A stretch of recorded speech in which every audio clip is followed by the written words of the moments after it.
జాతీయ రహదారులపై ఉన్న టోల్ ప్లాజాల వద్ద రద్దీని తగ్గించేందుకు వాహనదారులు గంటల తరబడి వేచి ఉండకుండా త్వరగా తమ గమ్యస్థానాలు చేరేందుకు ఫాస్టాగ్ ప్రవేశపెట్టారు.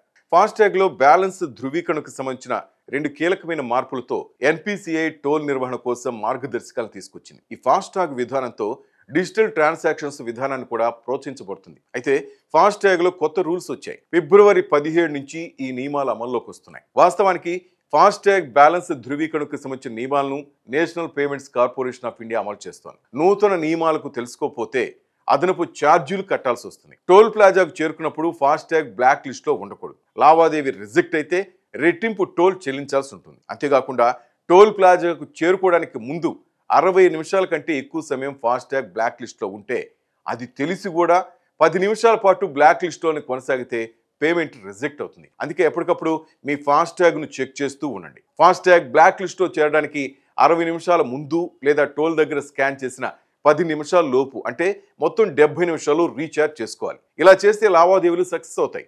అదనపు భారం ఉండదు. ఇదొకటే కాదు, కేవైసీ వెరిఫికేషన్ పూర్తి చేయకపోవడం, చాసిస్ నెంబర్కు వెహికల్ నెంబర్కు మధ్య తేడా ఉన్న ఫాస్టాగ్ బ్లాక్ లిస్ట్ లోకి వెళ్తుంది.